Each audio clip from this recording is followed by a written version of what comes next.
Podcast Network Asia.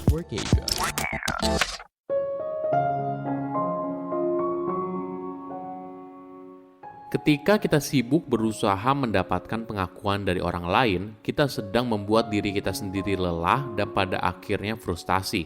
Halo semuanya, nama saya Michael. Selamat datang di podcast saya, Sikutu Buku. Kali ini saya akan membahas soal fenomena people pleaser.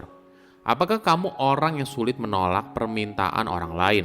Selalu terlihat sebagai pribadi yang suka menolong, baik, dan selalu setuju dengan orang lain. Jika iya, mungkin saja kamu termasuk dalam kategori people pleaser.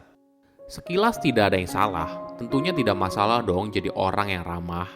Tapi perlu dicatat, people pleaser itu bukan hanya soal menjadi orang yang baik. Tapi orang tersebut bersedia mengubah perilakunya demi memenuhi perasaan orang lain. Pada akhirnya, semua ini berpengaruh pada kesehatan mental seseorang. Sebelum kita mulai, buat kalian yang mau support podcast ini agar terus berkarya, caranya gampang banget. Kalian cukup klik follow. Dukungan kalian membantu banget supaya kita bisa rutin posting dan bersama-sama belajar di podcast ini.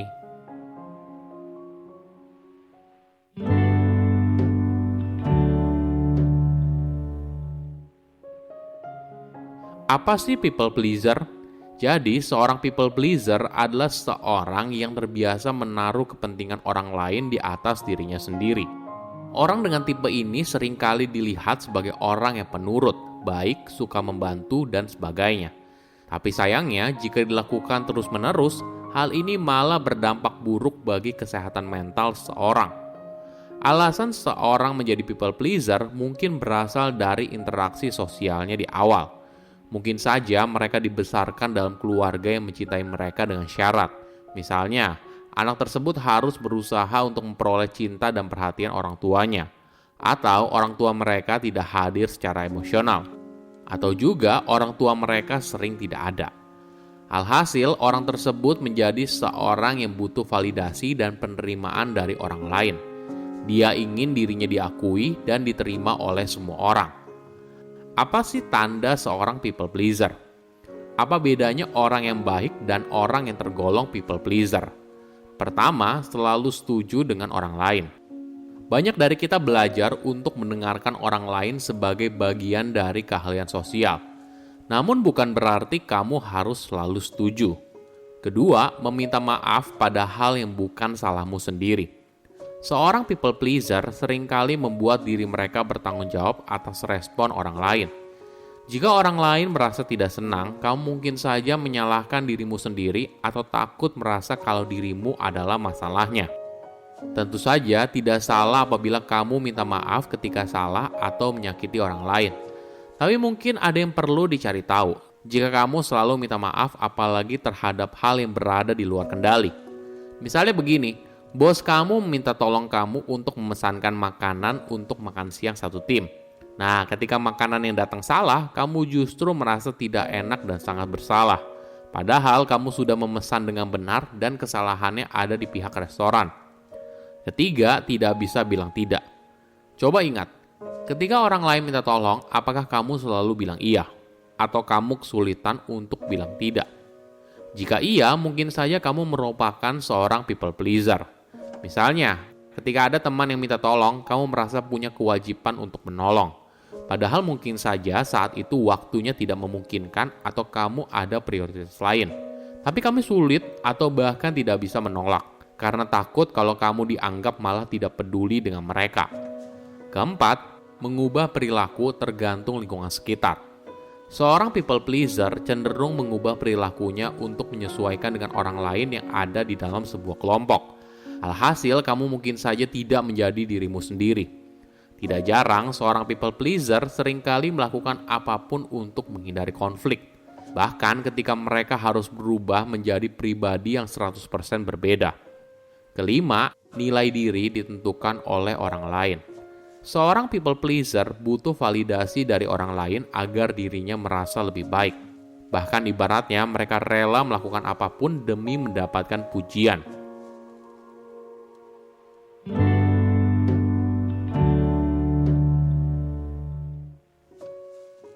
Perhatian dengan orang lain itu tidak salah. Ini merupakan salah satu aspek penting dalam membangun hubungan dengan orang lain. Tapi jika kamu terlalu banyak menghabiskan waktu membuat orang lain senang, maka mungkin saja kamu akan mengalami beberapa hal ini. Pertama, marah dan frustasi. Mungkin saja kamu menikmati aktivitas membantu orang lain, tapi mungkin saja kamu frustasi saat kamu sedang merasa ragu atau merasa kalau itu bukan tanggung jawab kamu. Perasaan ini akhirnya menjadi sebuah siklus yang beracun. Membantu orang lain, marah dengan mereka karena merasa diperdaya, lalu merasa menyesal atau bersalah kepada diri sendiri. Kedua, kehabisan energi.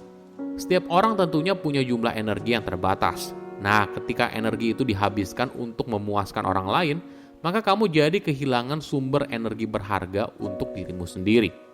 Ketiga, merasa tidak menjadi diri sendiri. Seorang people pleaser seringkali menutup keinginannya demi menyenangkan orang lain.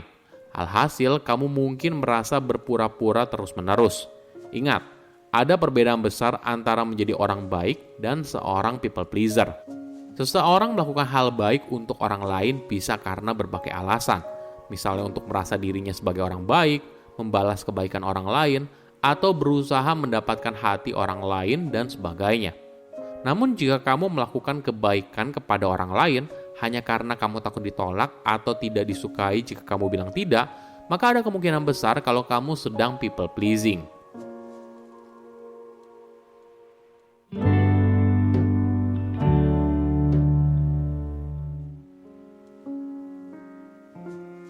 Oke, sekarang mungkin kamu sadar kalau kamu cenderung merupakan people pleaser. Apa yang bisa kamu lakukan? Pertama, buat batasan. Penting untuk mengetahui batasan pribadi dan mengkomunikasikan hal tersebut. Jika kamu merasa kalau seorang meminta sesuatu secara berlebihan, maka kamu perlu memberitahu mereka kalau itu berada di luar batasan. Kamu pun juga bisa membuat batasan pribadi, misalnya tidak mengecek email atau chat dari kantor setelah pulang kerja. Hanya mengangkat telepon ketika situasi sedang penting, dan sebagainya. Kedua, mulai dari hal kecil. Membuat perubahan besar memang tidak mudah. Kamu perlu memulainya dari hal kecil. Bukan hanya bagi dirimu sendiri, tapi juga bagi orang lain di sekitarmu untuk menyesuaikan. Mulailah dengan bilang tidak pada permintaan kecil, cobalah untuk ungkapkan pendapatmu pribadi, atau minta orang lain membantu kamu.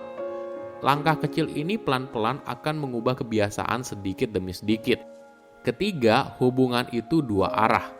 Sebuah hubungan yang sehat tidak berat sebelah. Masing-masing pihak perlu berkontribusi saling memberi agar hubungan itu bertumbuh. Jadi, kalau kamu terus-menerus selalu berkorban, tentunya ini bukan hubungan yang sehat ya. Keempat, membantu hanya ketika kamu ingin. Berhenti menjadi people pleaser bukan artinya kita harus jadi seorang yang arogan dan egois. Tidak, tentunya kamu masih bisa jadi orang yang baik dan suka menolong. Namun hanya lakukan itu ketika kamu ingin. Dorongan itu harus ada dari dalam dirimu sendiri, bukan karena kamu takut ditolak atau ditinggal karena kamu tidak memberikan bantuan. Saya undur diri, jangan lupa follow podcast Sikutu Buku. Bye-bye.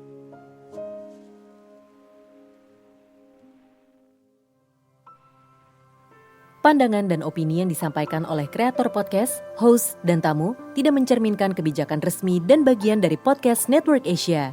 Setiap konten yang disampaikan mereka di dalam podcast adalah opini mereka sendiri dan tidak bermaksud untuk merugikan agama, grup etnik, perkumpulan, organisasi, perusahaan, perorangan, atau siapapun dan apapun.